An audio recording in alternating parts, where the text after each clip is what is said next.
কয়েকদিন আগেই আমরা ফ্রিজার 34 রিভিউ করেছিলাম আর বিশাল একটা কমপ্লেন করেছিলাম যে এর প্রাইসিংটা নিয়ে। আজকে আমরা তারই নতুন ছোট ভাই ফ্রিজার 36 কে নিয়ে এসেছি। আজকে একে নিয়ে বিশাল টেস্টিং এর আয়োজন করা হয়েছে এবং শেষে দেখা হবে যে এটি আর্কটিকের তরফ থেকে কি একটা greatest of all time cooler নাকি একটা গট, মানে আই মিন গোট, ছাগল। বাংলাদেশে যদিও ভ্যালু প্রোভাইড করার দিক থেকে ডিপকুল অনেকদিন ধরে এই গোট পজিশনটায় বসেছিল, আর তার সাথে ছিল থার্মাল লাইটের কিছু কুলার। তবে হঠাৎ করে থার্মাল লাইট কেন যেন মার্কেট থেকে উধাও হয়ে গেল। হয়তো তারা নতুন রূপে আবারও ফিরে আসবে, সেটা সময় গেলেই দেখা যাবে। আজকের এই রিভিউতে ফ্রিজার 36 এর সাথে আমরা ফ্রিজার 34 এর একটা কম্প্যারিজন করব, আর তাছাড়াও অন্যান্য কম্পিটিটরদের সাথেও এটা কেমন পারফরমেন্সের ডিফারেন্স হচ্ছে সেটাও একটা ধারণা দেওয়ার চেষ্টা করব। পুরো রিভিউ জুড়ে সাথে আছে আমি শোয়েব রায়হান। হু অ্যাম আই? আপনারা দেখছেন কুলার বিল্ডার বাংলাদেশ। ফিরছি ইন্ট্রোর পরে।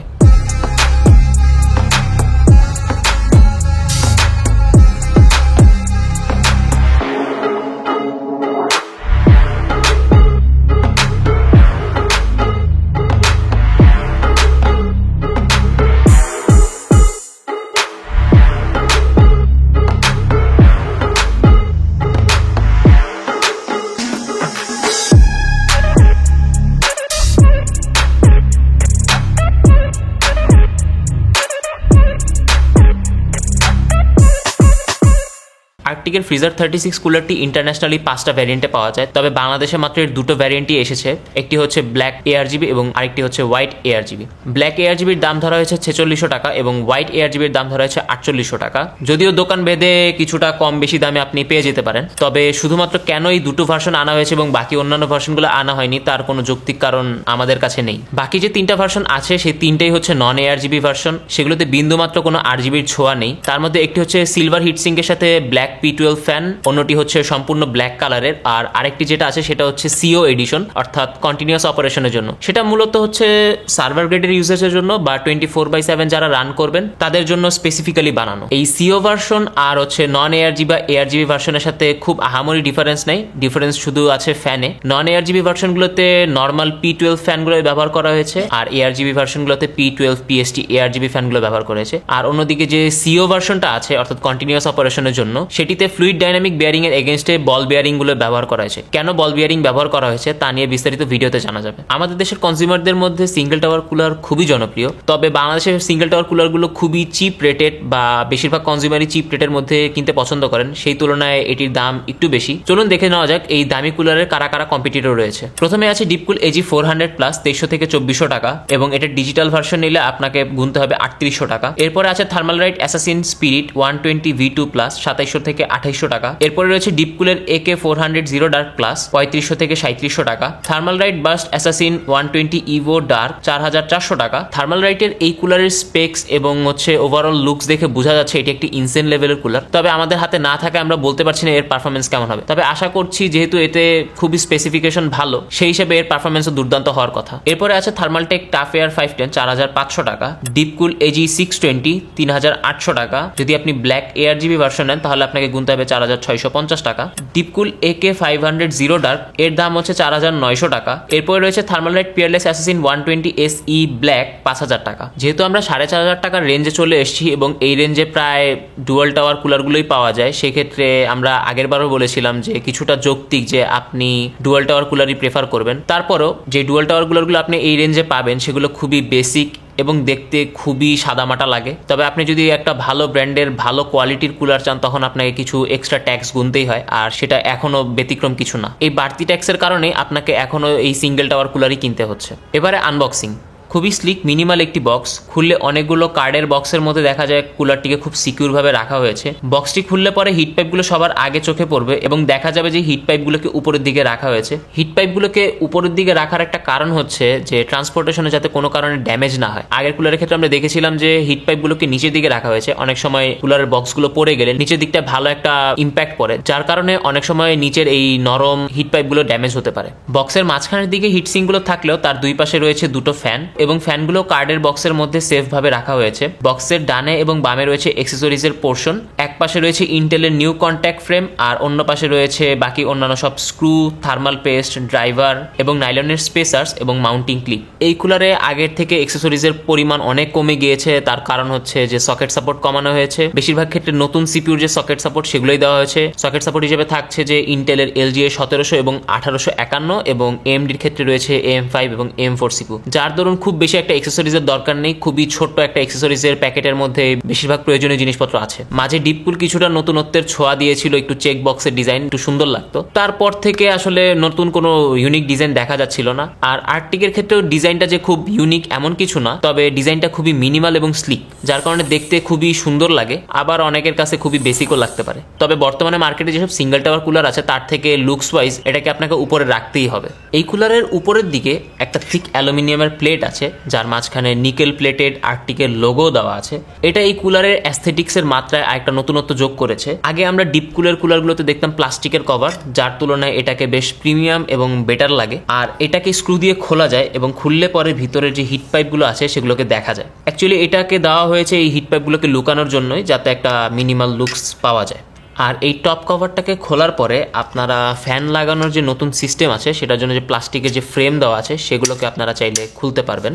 এই কুলারের যে হিটসিঙ্কের ডিজাইনটা আছে সেটা হচ্ছে অ্যাসিমেট্রিক্যাল। আর অ্যাসিমেট্রিক্যাল মানে হচ্ছে যে আপনি যদি কোনো একটা জিনিসকে মাঝামাঝি ভাগ করেন তাহলে সেটা দুই পাশে একই রকম না, বা অসামঞ্জস্যপূর্ণ বলতে পারেন আপনি। আর এই অ্যাসিমেট্রিক্যাল ডিজাইনের কারণে থার্মাল ইফিসিয়েন্সি এবং এয়ারফ্লো অনেকটাই অপটিমাইজড হয়। এই হিটসিঙ্কের এক পাশে পার্শিয়াল সটুথ বা করাতের দাঁতের মতো ডিজাইন রয়েছে, আর অন্য পাশে পুরোটাই হচ্ছে সটুথের ডিজাইন রয়েছে। এই সটুথ ডিজাইনের জেনারেল বিলিফ এটাই যে এটা কুলিং পারফরমেন্সকে বাড়িয়ে দিবে এবং এয়ারফ্লো টার্বুলেন্স কমিয়ে নয়েজ রিডাকশন করবে। এর বিল্ড কোয়ালিটি খুবই সলিড এবং পেইন্ট কোয়ালিটিটাও অনেক ভালো।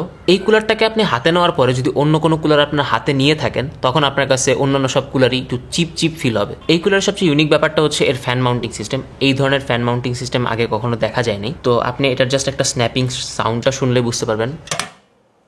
আজকের ডেট পর্যন্ত আমার দেখা এটি সবচেয়ে সিম্পল এবং ইউনিক ফ্যান মাউন্টিং সিস্টেম। এই ফ্যানগুলো লাগানোর জন্য মোটা সাইজের ফিলিপস 2 স্ক্রু ইউজ করা হয়, যেগুলো ফ্যানের সাথে স্ক্রু ইন করাই থাকে বাই ডিফল্ট। তবে আপনি চাইলে এগুলোকে খুলে অন্যান্য ফ্যানেও মাউন্ট করতে পারেন। একে লাগানোর জন্য হিটসিঙ্কের যে প্লাস্টিক যে ফ্রেমগুলো আছে সেই প্লাস্টিক ফ্রেমে ছোটবেলার পাঞ্জাবির টিপ বোতামের মতো চাপ দিলেই লেগে যাবে। তবে তবে তবে কিছু সুবিধা নিবেন আর অসুবিধা নিবেন না, তা হবে না। এইভাবে ফ্যান মাউন্টিং করার কারণে আপনি এই যে ফ্যানের হাইট অ্যাডজাস্টেবিলিটির যে ব্যাপারটা আছে সেটাও সম্পূর্ণ হারায় ফেলতেছেন।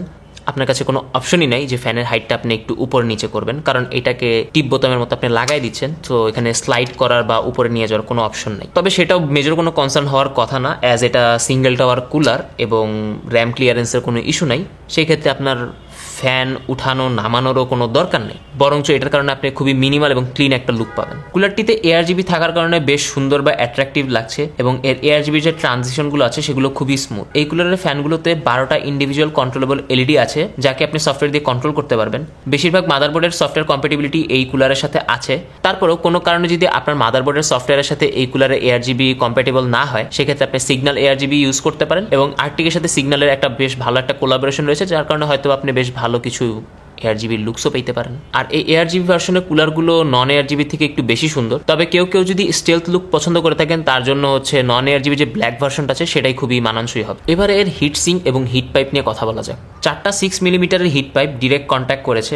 এর কন্ট্যাক্ট সারফেস এরিয়াটা খুবই ছোট। নিচের অ্যালুমিনিয়াম ব্লক সহ এর মেজারমেন্ট হচ্ছে 30x28 মিলিমিটার, আর অনলি এক্সপোজড কপার এরিয়ার মেজারমেন্ট হচ্ছে 42x23 মিলিমিটার। যদিও ছোট এই কন্ট্যাক্ট সারফেস এরিয়াটা মেজর কোনো ইস্যু না, কেননা সাপোর্টেড সকল সিপিইউকে এটা প্রপারলি কভার করতে পারে এক্সেপ্ট AM4 সিপিইউ, কেননা AM4 সিপিইউর যে IHS আছে সেটা একটু বড়। তবে AM4 সিপিইউর IHS একটু বড় হলো এই সিপিইউগুলোটি ওই AM4 সিপিইউর CCD এবং IOD প্রপারলি কভার করতে পারে, যার কারণে তেমন কোনো ইস্যু হওয়ার চান্সেস নেই। এই কুলারের হিটসিঙ্কে রয়েছে 59টি 0.4 মিলিমিটারের অ্যালুমিনিয়ামের ফিন স্ট্যাক, তবে তা আমরা মেজার করে পেয়েছি অ্যাভারেজে 0.35 মিলিমিটার। কুলারটির dimension 104 millimetre into 126 millimetre into 159 millimetre হলেও এর হিটসিঙ্কের জন্য মেজারমেন্ট হচ্ছে 53.5 into 126 into 117.8 millimetre. Single tower হিসাবে এই কুলারটি একটু থিক বলা যায়, কেননা এর থিকনেস প্রায় 53.5 মিলিমিটারের কাছাকাছি। অন্যান্য দিকে আমরা ডিপ কুলের AK400 জিরো ডার্ক প্লাস বা AK620 যদি দেখি, সেগুলোর হিটসিঙ্ক অ্যারাউন্ড 40 থেকে 42 মিলিমিটারের কাছাকাছি।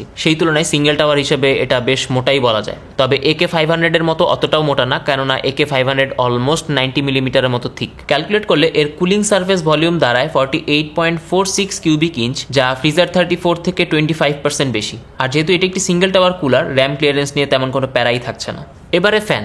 আগের ফ্রিজার 34-এ বায়োনিক্স ফ্যানগুলো ব্যবহার করা হলেও এখন বর্তমানে ব্যবহার করা হচ্ছে ARGB-গুলোতে P12 PST ARGB, আর নন ARGB ভার্সনে ব্যবহার করা হচ্ছে নর্মাল P12-গুলো। যদিও আমাদের টেস্টিংয়ে আমরা আজকে P12 ম্যাক্সকেও ইনক্লুড করেছি, সেটা নিয়ে পরে কথা হবে। চলুন এর ফ্যানের স্পেসিফিকেশনগুলো জেনে নেওয়া যাক। বায়োনিক্স ফ্যানের তুলনায় বর্তমানে ব্যবহার করা P12 এবং P12 ARGB PST এই ভার্সনগুলো প্রেশার এবং এয়ার ফ্লোয়ের দিক থেকে কিছুটা ডাউনগ্রেডেড বলতে পারেন, কেননা বায়োনিক্স ফ্যানের ম্যাক্স স্পিড ছিল 2100 RPM এবং ম্যাক্স এয়ারফ্লো ছিল 67.56 CFM এবং প্রেসার ছিল 2.75 মিলিমিটার H2O। কিন্তু আর্কটিক P12 এর ম্যাক্সিমাম স্পিড হচ্ছে 1800 RPM, এয়ারফ্লো হচ্ছে 56.30 CFM এবং এয়ার প্রেসার হচ্ছে 2.20 মিলিমিটার H2, যা বায়োনিক্স থেকে অনেকটাই কম। অন্যদিকে P12 PST ARGB'র স্পেসিফিকেশন অবস্থা আরো নাজেহাল। সেখানে ম্যাক্স স্পিড 2000 হলেও এয়ারফ্লো 48.80 CFM এবং এয়ার প্রেসার 1.85 মিলিমিটার H2O। তবে এতগুলো ডাউনগ্রেডের মাঝখানেও একটি আপগ্রেড আছে, সেটা হচ্ছে সবগুলো ফ্যান FDB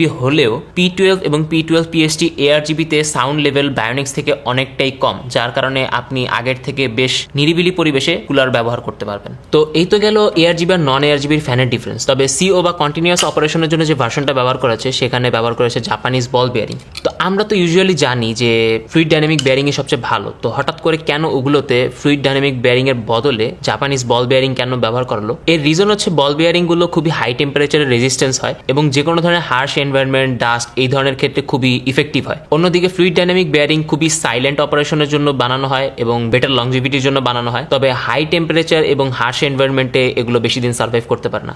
দেখা যায় যে কন্টিনিউয়াস অপারেশনের ক্ষেত্রে ফ্লুইড ডাইনামিক বেয়ারিং সবার আগেই ফেল করে। তাছাড়া 24/7 হাই টেম্পারেচার অপারেশনের কারণে ফ্লুইড ডাইনামিক বেয়ারিং এ যে লিকুইড আছে তার ভিসকোসিটি নষ্ট হয়ে যেতে পারে, যার ফলে লুব্রিকেশনের ইফেক্টিভনেস কমে যাবে এবং যেই কারণে আমরা ফ্লুইড ডাইনামিক বেয়ারিং ব্যবহার করি অর্থাৎ লো নয়েজের জন্য, তখন দেখা যাবে উল্টা আরো বেশি নয়েজ হচ্ছে। আবার লং টার্মে 24/7 হাই টেম্পারেচার অপারেট করার কারণে ফ্লুইড ডাইনামিক বেয়ারিং এর যে অয়েল ডিস্ট্রিবিউশন রয়েছে সেটাতে একটা ইস্যু হতে পারে। যদিও ফ্লুইড বেয়ারিং এ মাউন্টিং ওরিয়েন্টেশন অতটা ম্যাটার করে না, এই জিনিসটা ম্যাটার করে স্লিপ বেয়ারিং এর ক্ষেত্রে।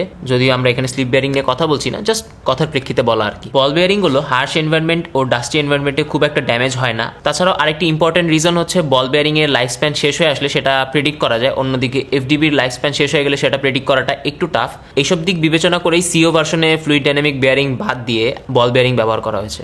চলুন জেনে নেওয়া যাক আমাদের টেস্ট সেটআপ। CPU হিসেবে ব্যবহার করা হচ্ছে Ryzen 5 7600, মাদারবোর্ড হিসেবে ব্যবহার করা হচ্ছে MSI X670E gaming plus wifi, SSD হিসেবে ব্যবহার করা হচ্ছে Transcend 110S 256GB, RAM হিসেবে ব্যবহার করা হচ্ছে Kingston Fury Renegade 1X 16GB 68000 MHz। এবারে ইনস্টলেশন। AMD সিস্টেমে মাউন্ট করার জন্য আপনাকে সর্বপ্রথম ডিফল্ট মাউন্টিং ব্র্যাকেটগুলোকে খুলে ফেলতে হবে। তারপরে নাইলনের 4টি স্পেসার্স 4 কোণায় দিয়ে উপরে মাউন্টিং ক্লিপগুলো রেখে স্ক্রু ইন করতে হবে। স্ক্রু ইন শেষে থার্মাল পেস্ট দিয়ে কুলারটিকে বসিয়ে টাইট দিলেই হয়ে যাবে ইনস্টলেশন। আগের মতো আর্কটিকে এখন আর রকেট সায়েন্সের ইনস্টলেশন নাই, যার কারণে আর্কটিকে একটা বড় ধন্যবাদ দিতে হয়। থাকলে পরে আসলে জীবনটা তেনা পাতা। তবে কুলারটাকে ইনস্টল করার সময় আপনারা কিছুটা কনফিউজ থাকতে পারেন যে কিভাবে ইনস্টল করবেন, এইভাবে নাকি এইভাবে। তো উত্তর হচ্ছে আপনি আর্কটিক লোগোটাকে সোজা রাখবেন এবং ফুললি সটুথ ডিজাইন যেই পাশটায় আছে অর্থাৎ একদম ফ্ল্যাট, এবং তার অপোজিটে দেখবেন একটু কার্ভ আছে। তো ফ্ল্যাট টাইপের যে ফুল সটুথ ডিজাইনটা যেই পাশে আছে সেই পাশটা সামনের দিকে থাকবে, অর্থাৎ ফ্রন্ট ফ্যানটা এদিকে বসবে, অর্থাৎ এই পাশ থেকে পুশ হবে এবং পিছনের দিকটায় পুল হবে,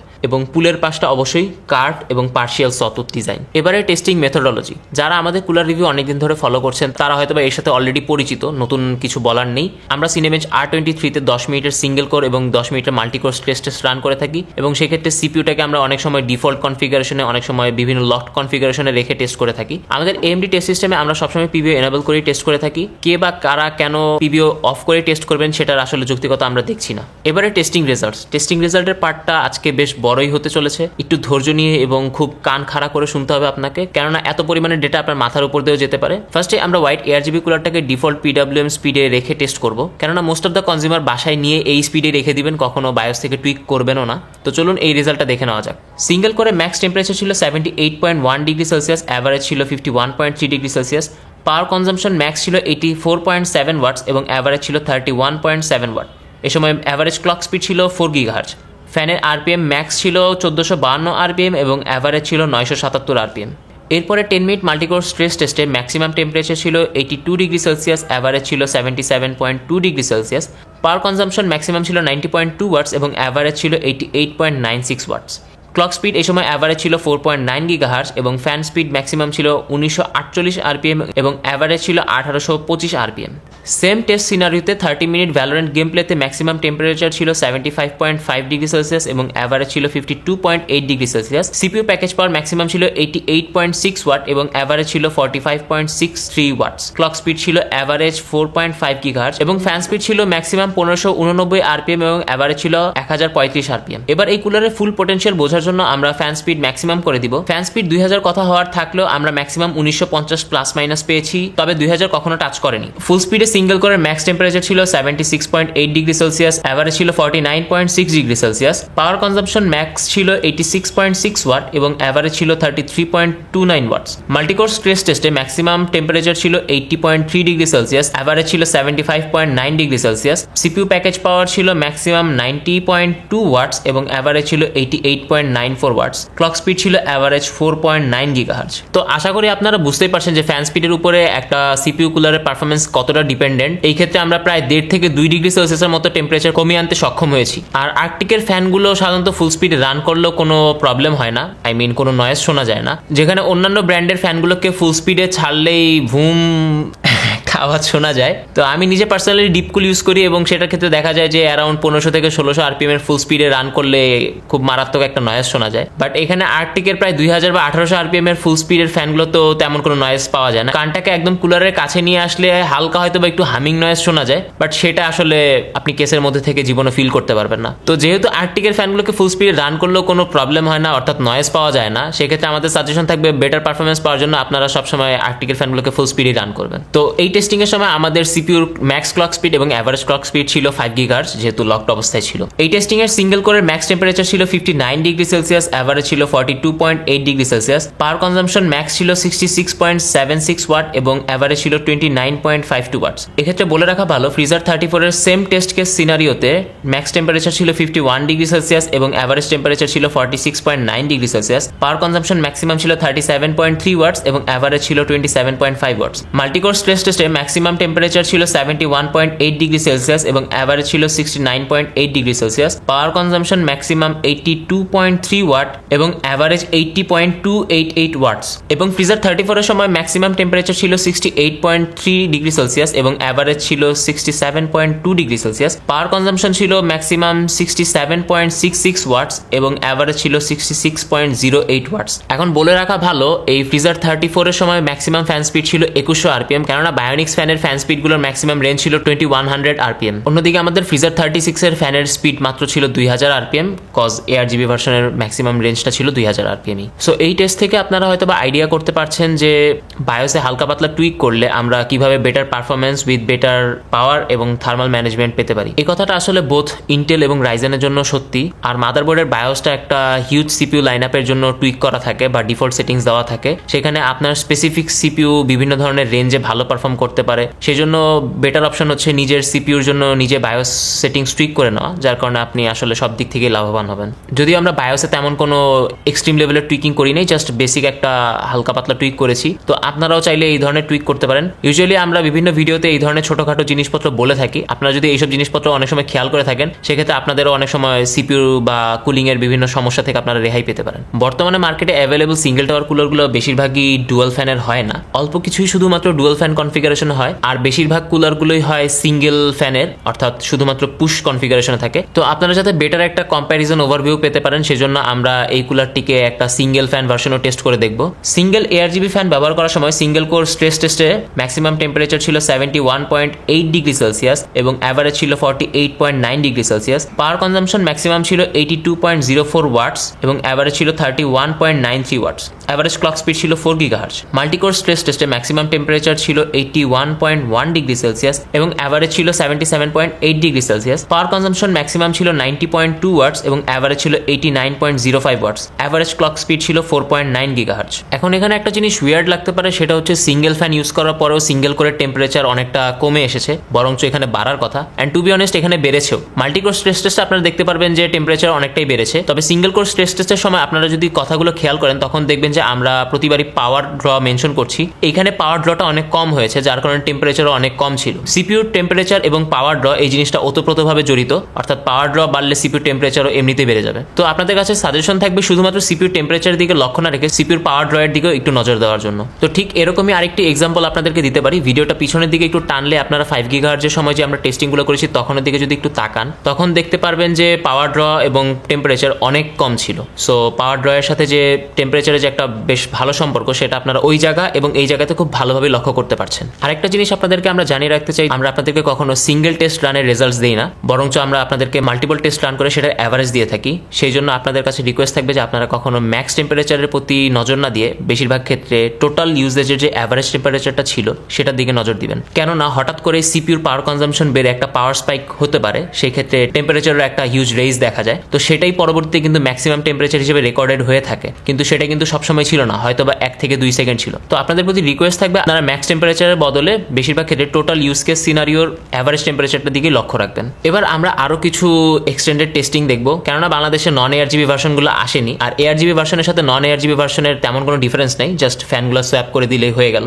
যেহেতু আমাদের কাছে এই P12 ফ্যানগুলো ছিল, সেক্ষেত্রে আমরা এআরজিবি ফ্যানগুলোকে সোয়াপ করে P12 ফ্যানগুলোকে বসিয়ে আমরা টেস্ট করার চেষ্টা করেছি এবং অ্যানালাইজ করার ট্রাই করেছি যে নন এআরজিবি ভার্সন হলে পারফরমেন্সে কতটুকু বাড়তি বা ঘাটতি দেখা যায়। নন এআরজিবি ডুয়াল ফ্যান কনফিগারেশনের ফুল স্পিডের সিঙ্গেল কোর স্ট্রেস টেস্টে ম্যাক্সিমাম টেম্পারেচার ছিল 73.9 ডিগ্রি সেলসিয়াস এবং অ্যাভারেজ ছিল 48.2 degree Celsius. Power consumption maximum ছিল 86.66 ওয়াটস এবং অ্যাভারেজ ছিল 32.2 ওয়াট। এক্ষেত্রে বলে রাখা ভালো, ফ্রিজার 34 এর সেম টেস্ট সিনারিওতে সিঙ্গেল কোরের ম্যাক্সিমাম টেম্পারেচার ছিল 64.8 ডিগ্রি সেলসিয়াস এবং অ্যাভারেজ ছিল 56.7 degree Celsius. Power consumption maximum ছিল 46 ওয়াটস এবং অ্যাভারেজ ছিল 33.33 ওয়াট। মাল্টিকোর স্ট্রেস টেস্টে ফ্রিজার 36 এর ম্যাক্স টেম্পারেচার ছিল 78.6 ডিগ্রি সেলসিয়াস এবং অ্যাভারেজ ছিল 74.9 degree Celsius. Power consumption maximum ছিল 90.2 ওয়াটস এবং অ্যাভারেজ ছিল 89.04 ওয়াট। অন্যদিকে ফ্রিজার 34 এর ম্যাক্স টেম্পারেচার ছিল 87.1 ডিগ্রি সেলসিয়াস এবং অ্যাভারেজ ছিল 85.5 ডিগ্রি সেলসিয়াস। পাওয়ার কনজাম্পশন ছিল ম্যাক্সিমাম 90.02 ওয়াটস এবং অ্যাভারেজ ছিল 88.63 ওয়াটস। তো 5 গিগাহার্টজের সময় ফ্রিজার 34 এবং ফ্রিজার 36 এর কম্প্যারিজন আর বর্তমানের এই সিনারিওতে ফ্রিজার 34 এবং 36 এর কম্প্যারিজন দেখে আশা করি বুঝতেই পারছেন যে ফ্রিজার 36 এর পারফরমেন্সের এরকম একটা বুস্ট দেখা গিয়েছে। এর একটা কারণ হচ্ছে যে ফ্রিজার 36 এর হিটসিঙ্কটা অনেকটাই বড় এবং ফ্যানগুলো হয়তো বা একটু ডাউনগ্রেড হয়েছে বায়োনিক্স থেকে, তারপরে হিটসিঙ্কের প্রভাবের কারণে এখানে বেটার রেজাল্টস দেখা যাচ্ছে। আর তাছাড়া এই টেস্টিং এ আর একটা বড় ভ্যারিয়েবল হচ্ছে পাওয়ার ড্র, যেখানে ফ্রিজার 34 এর সময় আমরা অন্য ধরনের মাদারবোর্ড ব্যবহার করেছিলাম আর ফ্রিজার 36 এ এখন অন্য ধরনের মাদারবোর্ড ব্যবহার করছি, যার কারণে এখানে পাওয়ার ড্রতে একটা বেশ ভালো ডিফারেন্স দেখা যাচ্ছে। তারপর আমরা দেখতে পাচ্ছি যে ফ্রিজার 36 এর সময় পাওয়ার ড্র বেশি ছিল, সেই তুলনায় টেম্পারেচার আরো বেশি আসার কথা, কিন্তু সামহাও আমরা ফ্রিজার 36 এর টেম্পারেচার অনেক কম পাচ্ছি। সুতরাং বলা যায় যে ফ্রিজার 34 এর তুলনায় ফ্রিজার 36 অনেকটাই বেটার। এই নন এআরজিবি এবং এআরজিবির পারফরমেন্স আপনি আইডেন্টিক্যাল বলতেও পারেন আবার নাও বলতে পারেন, কেননা এদের ক্ষেত্রে পারফরমেন্সের ডিফারেন্সের সময় আমরা প্রায় 0.9 ডিগ্রি সেলসিয়াস থেকে 1.5 ডিগ্রি সেলসিয়াসের একটা হিউজ ডিফারেন্স দেখেছি। অর্থাৎ নন এআরজিবিতে আপনি 0.9 থেকে 1.5 ডিগ্রি সেলসিয়াস কম দেখতে পারবেন। এখন এর কারণ হচ্ছে যে নন এআরজিবির ফ্যানগুলো একটু বেটার ইন এ সেন্স যে আরপিএম এর দিক থেকে হয়তো বা এটা স্লোয়ার, বাট এটার এয়ার ফ্লো এবং এয়ার প্রেশার এআরজিবি ফ্যানগুলো থেকে অনেকটাই বেটার। সো যেহেতু একটা ফ্যানের এয়ার ফ্লো এবং এয়ার প্রেশার বাড়তেছে, সেই ক্ষেত্রে পারফরমেন্সও বাড়ার কথা এবং আমরা এই ক্ষেত্রে এটাই দেখতে পাচ্ছি। তো কারোর যদি প্রেফারেন্স থাকে এআরজিবি ভার্সন লাগবে না, আমার পারফরমেন্সই লাগবে, সেহেতু 1 থেকে 1.5 ডিগ্রির একটা হেডরুম রাখতে চাইলে আপনারা নন এআরজিবির বদলে এআরজিবি নিতে পারেন। এরপরে আমরা নন এআরজিবি সিঙ্গেল ফ্যান ভার্সনও টেস্ট করেছিলাম। সিঙ্গেল কোর স্ট্রেস টেস্টে ম্যাক্সিমাম টেম্পারেচার ছিল 75.5 ডিগ্রি সেলসিয়াস এবং অ্যাভারেজ ছিল 49.6 ডিগ্রি সেলসিয়াস। পাওয়ার কনজাম্পশন ছিল ম্যাক্সিমাম 87 ওয়াটস এবং অ্যাভারেজ 32 ওয়াটস। অন্যদিকে মাল্টিকোর স্ট্রেস টেস্টে ম্যাক্সিমাম টেম্পারেচার ছিল 82.5 ডিগ্রি সেলসিয়াস এবং অ্যাভারেজ ছিল 77.6 ডিগ্রি সেলসিয়াস। পাওয়ার কনজাম্পশন ছিল ম্যাক্সিমাম 90.2 ওয়াটস এবং অ্যাভারেজ 89 ওয়াটস। এই টেস্টের পরে আপনারা নন এআরজিবি এবং এআরজিবির সিঙ্গেল ফ্যান এবং ডুয়াল ফ্যান ভার্সনের কিরকম পারফরমেন্সের ডিফারেন্স আছে আশা করি সেটা ধরতে পেরেছেন। চাইলে আপনারা প্লেব্যাক করে আবারও দেখে নিতে পারেন। তো এতক্ষণ আসলে আমরা হোয়াইট কুলারটাকেই টেস্ট করছিলাম, এর মধ্যে ফ্যান সোয়াপ করে বিভিন্ন ধরনের ফ্যান কনফিগারেশনও টেস্ট করেছি। এখন এই টেস্টিং ইউনিটে কোনো ফ্লজ আছে কিনা বা এই কুলার কুলারটা সবগুলো ইউনিটে কনসিস্টেন্ট রেজাল্ট দিচ্ছে কিনা সেটার জন্য আমরা ব্ল্যাক ARGB যে ভার্সনটা আছে সেই ভার্সনটাকে আমরা ইনস্টল করে আবারও টেস্ট রান করে দেখবো যে কোনো ডিফারেন্স পাওয়া যায় কিনা। ব্ল্যাক ARGB কুলারের ক্ষেত্রে সিঙ্গেল কোর স্ট্রেস টেস্টে ম্যাক্সিমাম টেম্পারেচার ছিল 75 ডিগ্রি সেলসিয়াস এবং অ্যাভারেজ ছিল 49.7 ডিগ্রি সেলসিয়াস। এক্ষেত্রে সিপিউর ম্যাক্সিমাম পাওয়ার কনজাম্পশন ছিল 86.9 ওয়াট এবং অ্যাভারেজ ছিল 32 ওয়াট। মাল্টিকোর স্ট্রেস টেস্টে ম্যাক্সিমাম টেম্পারেচার ছিল 77.5 ডিগ্রি সেলসিয়াস এবং অ্যাভারেজ ছিল 75.8 degree Celsius. Power consumption maximum ছিল 90.2 ওয়াটস এবং অ্যাভারেজ ছিল 89 ওয়াটস। সো এই টেস্টের পরে আমরা এই ডিসিশনে আসতে পারি যে আমাদের টেস্টিং ইউনিটের যে দুইটা কুলার ছিল তারা আইডেন্টিক্যাল, অর্থাৎ এদের কোনোটাতে কোনো ফ্লজ নেই এবং মোটামুটি দুইটাই স্ট্যান্ডার্ড পারফর্ম করছে। ফাইনালি আমরা একটা লাস্ট টেস্ট করব অ্যান্ড জানি না কেন এত পরিমাণে টেস্ট করা হয়েছে আজকে, বাট আফটার অল এই ইনফরমেশনগুলো আপনাদেরই কাজে লাগবে। ফাইনাল টেস্টে আমরা আপনাদেরকে বোঝানোর চেষ্টা করবো যে একটা কুলারের ফ্যান কতটা ইম্পর্টেন্ট পার্ট, একটা ফ্যানের স্পেক্স আপনার কুলারের পারফরমেন্সকে কতটাই চেঞ্জ করে দিতে পারে সেটা এই টেস্টের মাধ্যমে আপনি জানতে পারবেন। এক্ষেত্রে আমরা ব্যবহার করবো P12 Max ফ্যানটা। এটার RPM প্রায় 3300 মতো, বাট আমরা টেস্টিং এর সময় আমরা কেন জানি 3000 RPM এর মধ্যেই ফিক্স ছিলাম। চলুন টেস্ট রেজাল্টগুলো দেখে নেওয়া যাক। P12 Max ব্যবহার করে সিঙ্গেল কোর স্ট্রেস টেস্টে ম্যাক্সিমাম টেম্পারেচার ছিল 72.8 ডিগ্রি সেলসিয়াস এবং অ্যাভারেজ ছিল 47.9 degree Celsius. Power consumption maximum ছিল 82.7 ওয়াট এবং অ্যাভারেজ ছিল 32.8 ওয়াট। মাল্টিকোর স্ট্রেস টেস্টে ম্যাক্সিমাম টেম্পারেচার ছিল 78.6 ডিগ্রি সেলসিয়াস এবং অ্যাভারেজ ছিল 73.7 degree Celsius. Power consumption maximum ছিল 90.2 ওয়াটস এবং অ্যাভারেজ ছিল 89.05 ওয়াট। তো এই তিনটা ফ্যানের মধ্যে P12 Max ব্যবহার করার কারণে আমরা বিভিন্ন টেস্ট সিনারিওতে অলমোস্ট 1.2 ডিগ্রি সেলসিয়াস থেকে 4.1 ডিগ্রি সেলসিয়াসের একটা অ্যাভারেজ টেম্পারেচারের ডিফারেন্স দেখতে পারি, যেটা সিপিইউর জন্য বা সিপিইউ কুলারের রিভিউর ক্ষেত্রে হিউজ। কেননা অন্যান্য ক্ষেত্রে আমরা হয়তো বা ফ্যান সোয়াপ করলে বা সিঙ্গেল ফ্যান ভার্সন ইউজ করলে 1 থেকে 1.5 ডিগ্রি সেলসিয়াসের ডিফারেন্স দেখতে পাচ্ছিলাম, বাট 4 ডিগ্রি সেলসিয়াসের difference, that is massive. So আশা করি আপনারা বুঝতে পারতেছেন যে একটা better high static pressure fan ব্যবহার করলে কতটা পারফরমেন্সে বুস্ট পাওয়া যায়। অনেক সময় আমরা জাস্ট চিপার ফ্যান দিয়ে কাজ চালায় যাওয়ার ট্রাই করি, বাট বেটার ফ্যান কি ধরনের কোয়ালিটি পারফরমেন্স আপনাকে দিতে পারে আশা করি আপনারা আজকের পর থেকে রিয়ালাইজ করতে পারবেন। তো আমাদের বিশাল টেস্টিং এর এই আয়োজন আজকে এখানেই সমাপ্ত। এবার এক নজরে এর প্রোজ এবং কনস দেখে নেওয়া যাক। প্রথমত এটা ফ্রিজার 34 থেকে অনেক বেটার পারফর্ম করতেছে। ফ্রিজার 34 তার direct competitor AK400 zero dark plus বা AK500 থেকে অনেক না, বাট মোটামুটি ভালো পারফর্ম করছিল, হুইচ ইজ অ্যাকচুয়ালি বলা যায় almost identical, somewhat better. But freezer 34 থেকে যেহেতু ফ্রিজার 36 অলমোস্ট হিউজ পরিমাণে বেটার পারফরমেন্স দিচ্ছে, সেক্ষেত্রে AK400 জিরো ডার্ক প্লাস বা AK500 কে এটা ইজিলি বিট করে দিচ্ছে। আর জোরসে গলায় বলাই যায় যে বর্তমান বাজারের এখন তেলে গোট আর্কটিক ফ্রিজার 36। তো ভিডিও শুরুতে আমরা আপনাদেরকে কোয়েশ্চেন করেছিলাম যে আমরা দেখবো আজকের ভিডিওতে এটা কি আসলেই greatest of all time cooler বলা যায় আর একটা ছাগল। তো আসলে এটা প্রমাণ করে দিয়েছে এটা বর্তমানের গোট কোম্পানি থেকে একটা গোট কুলারই চলে এসেছে, তবে এর প্রাইসটা একটু বেশি। এখন ডিপ কুল বা থার্মাল রাইট যারা বেশ কিছুদিন ধরে এই মার্কেটটাকে রাজত্ব করেছেন হয়তো বা তাদের দিন শেষ, তাদের এখন সবচেয়ে বড় মাথা ব্যথা হচ্ছে ফ্রিজার 36। যদিও ডিপ কুল বা থার্মাল রাইটের সবচেয়ে বড় প্লাস পয়েন্ট হচ্ছে তাদের প্রাইসিং খুবই কম, বাট আর্কটিকের ক্ষেত্রে যদি আপনি প্রাইসিং এর দিক চিন্তা করেন তাহলে আপনি আসলে বোকার রাজ্যে বাস করবেন। কেননা এত ভালো কোয়ালিটির ফ্যান, ভালো কোয়ালিটির জিনিস আর প্লাস লো নয়েজ কুলার সাথে এত বিস্ট পারফরমেন্স আপনাকে কে দিবে? এইসব কিছু কনসিডার করলে কিছু বাড়তি ট্যাক্স তো দেওয়াই যায়। আর আপনি আমি যদি আর্কটিকের এই প্রাইসিং দেখে ভয় পাই তাহলে আল্লাহ জানে বাংলাদেশে কোনো কারণে যদি নকচো আবার এসে পড়ে, সেক্ষেত্রে বাংলাদেশের মানুষের হয়তো বা কুলার কিনতে গিয়েও একটা কিডনি বিক্রি করা লাগতে পারে। কিডনি আছে ভাই।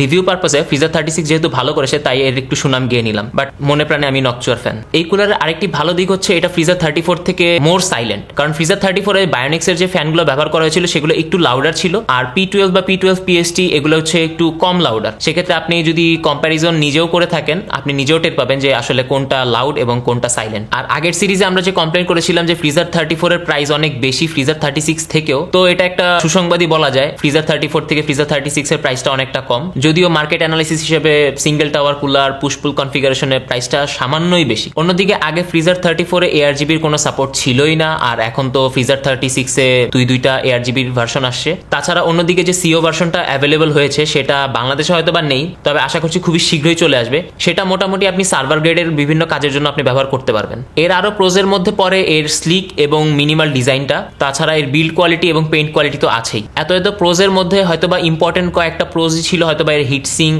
আর হচ্ছে এর ফ্যান। এর মধ্যে সবচেয়ে ইম্পর্টেন্ট যে ভালো দিকটা সেটা হচ্ছে যে এর কন্ট্যাক্ট প্রেশার। আমাদের কাছে গেমার্স নেক্সাসের মতো কন্ট্যাক্ট প্রেশার মেজার করার জন্য কোনো কিট নেই, এক্সট্রা কিট বলতে পারেন বা কেমিক্যাল রিঅ্যাক্টিভ কিট বলতে পারেন, সেগুলো আমাদের কাছে কোনোটাই নেই। অনেক সুনাম গাওয়া গেল, এবার একটু এর বুড়াই করি। এর প্রথম সমস্যা, সিপিইউ সকেট সাপোর্ট অনেক লিমিটেড, মাত্র 4টা সিপিইউ সাপোর্ট করতেছে আপাতত, ইন্টেলের 2টা এবং এএমডি এর 2টা। তো শুধুমাত্র এটা নতুন সিপিইউ গুলোর জন্য ব্যবহার করা যাবে, পুরাতন কোনো সিপিইউতে এর কোনো সাপোর্ট নাই। আর যদি আপনি সাপোর্ট করাইতেও চান সেক্ষেত্রে দেখা যাবে যে কিছু বাড়তি টাকা গচ্চা যাবে, সেই ক্ষেত্রে এই জিনিসটা আসলে বর্ধিত না। সেক্ষেত্রে মানুষজন দেখা যাবে হয়তো বা অন্যান্য কুলারের দিকেই ঝুঁকতেছে। প্রোজের সময় একটা কথা বলেছিলাম যে এর প্রাইসটা একটু বেশি, তবে এটা আসলে কনজের মধ্যে পড়ে না। তারপরও বলা যায় নিটপিক করতে গেলে যে প্রাইসটা আসলে একটু বেশি, যদি আরেকটু কমানো যেত এটা মার্কেটের হয়তো বা বেস্ট কুলার এখন বলা যেত। টেম্পারেচার ওয়াইজ এটা অলরেডি বেস্ট একটা কুলার প্রুভেন হয়েছে। প্রাইস অনুযায়ী যদি এটা বেস্ট হতো তো দেখা যেত পারফরমেন্স এবং টাকার যে রেশিওটা ছিল সেই অনুযায়ী এটা টপ টিয়ারে চলে যেত। এখনো যে টপ টিয়ারে নাই তা নয়। এই কুলারের আরেকটা প্রবলেম হচ্ছে যে এর ফ্যান পজিশনিংটা আপনি কখনো চেঞ্জ করতে পারবেন না, অর্থাৎ ফিক্সড। অন্যান্য কুলারের ক্ষেত্রে আমরা চাইলে কিছুটা ফ্যান ব্র্যাকেটগুলোকে খুলে উপরে বা নিচে করতে পারি, বাট এটার ক্ষেত্রে কোনো অপশন নাই। এক্ষেত্রে গেমার্স নেক্সাসের একটা অ্যানালজি ছিল যে যেহেতু অন্যান্য কুলারের ফ্যানগুলোকে আমরা কিছুটা উপরে বা নিচে নামাইতে পারতাম, সেক্ষেত্রে অনেক সময় ফ্যানের যে এয়ার ফ্লোটা ছিল সেটা মাদারবোর্ডের ভিআরএম এ কিছুটা হলেও হিট করতো এবং মাদারবোর্ডের ভিআরএম টেম্পারেচার অনেকটাই কমে আসতো, অনেকটা না হলেও কিছুটা হতো বা কমতো। এই ক্ষেত্রে ম্যাক্সিমাম এয়ার ফ্লো মাদারবোর্ডের ভিআরএম এর উপর দিয়ে চলে যায়, অর্থাৎ ভিআরএম এ তেমন একটা হিট করে না। তবে এটা আসলে মেজর কোনো ইস্যুই না, আপনি যদি ইস্যু হিসেবে টানতে চান তাহলে টানতেই পারেন। তো প্রোজ এবং কনস অনেক কিছুই বলা হলো, এবার আর্টিকের জন্য ছোটখাটো একটা ফিডব্যাক থাকবে। জানিও না এই ফিডব্যাক কখনো আর্টিকের কাছে পৌঁছাবে কিনা, আর পৌঁছালেও তারা বুঝবে কিনা, কারণ তারা বাংলা বুঝে না, তারা মাঝে মধ্যে ইংলিশও বুঝে না ভাই। তো যাই হোক, ফিডব্যাকটা এমন যে আমরা চাই আর্টিক ডুয়াল টাওয়ার কুলার মার্কেটেও চলে আসুক, কেননা সিঙ্গেল টাওয়ার মার্কেটে তারা অলরেডি বেশ ভালো একটা পজিশন দখল করে নিয়েছে। মোটামুটি নকচুয়ার পরে আর্টিকের একটা বেশ ভালো শক্ত পজিশন রয়েছে। ডুয়াল টাওয়ার মার্কেটে বর্তমানে ভ্যালু ফর মানি হিসেবে থার্মাল রাইট এবং ডিপকুলি একচেটিয়া রাজত্ব করতেছে। অন্যদিকে লো নয়েজ পারফরমেন্সের দিক থেকে ওয়ার্ল্ড ওয়াইড বা ইন্টারন্যাশনাল লেভেলে নকচুয়া হচ্ছে একমাত্র স্বৈরাচারী সরকার। সেক্ষেত্রে আমরা চাই যে নতুনত্ব কিছু একটা আসুক। নকচুয়ার ফ্যান বয় হয়েও আমি নকচুয়ার এগেনস্টে কাজ করতেছি, নকচুয়া জানলে হয়তো বা কষ্ট পাবে। যাই হোক, যেটা আমরা চাই সেটা হচ্ছে বেশি বেশি কম্পিটিটর চাচ্ছি, যার কারণে আমরা ইউজাররাই ultimately at the end of the day benefited হবো। এবার এই কুলারটা কারা কিনবেন আর কারা কিনবেন না। সো মোস্টলি যারা ম্যাক্সিমাম রাইজেন 7 7700 পর্যন্ত ইউজ করবেন তাদের জন্য এই সিঙ্গেল টাওয়ারের এই কুলারটা বেস্ট অপশন হতে পারে। তবে 7700X এর জন্য এই কুলারটা একটা আইডিয়াল অপশন হবে না। আর ইন্টেলের ক্ষেত্রে সেই ফ্রিজার 34 এর মতো আবারও হয়তো বা ম্যাক্সিমাম আপনি 14600K বা 12700 এর জন্য বা 13700 এর জন্য ইউজ করতে পারেন। বাট একটা 14700K 12700K বা i7 এর যে ওভারক্লকেবল সিপিইউ গুলো আছে সেগুলোর জন্য এটা মোটেও একটা আইডিয়াল অপশন না। সবচেয়ে ভালো হয় আপনি আপনার কুলার সিলেক্ট করার আগে সিপিইউর যে টিডিপি লিমিটটা আছে সেটা খুব ভালোভাবে অ্যানালাইজ করে নেবেন। পারলে আমাদের রিভিউ প্লাস হচ্ছে ইন্টারন্যাশনাল কিছু রিভিউ দেখে নেবেন, বা আইডেন্টিক্যাল আপনি যে সিস্টেমটা নিতে যাচ্ছেন সেই ধরনের টেস্ট সিস্টেমে কেউ এই ধরনের কুলারটা ব্যবহার করেছে কিনা সেটাও একটু ঘাটাঘাটি করে দেখতে পারেন। সেক্ষেত্রে যদি অনলাইনে খুব একটা ভিডিও অ্যাভেলেবল নাও থাকে সেক্ষেত্রে আপনি বিভিন্ন অনলাইন ফোরামগুলোতেও জিজ্ঞাসা করতে পারেন, সেক্ষেত্রে হয়তো আপনি একটা ভালো সাজেশনও পাবেন। তো আজকে এই পর্যন্তই, দেখা হবে অন্য কোনো ভিডিওতে। আল্লাহ হাফেজ।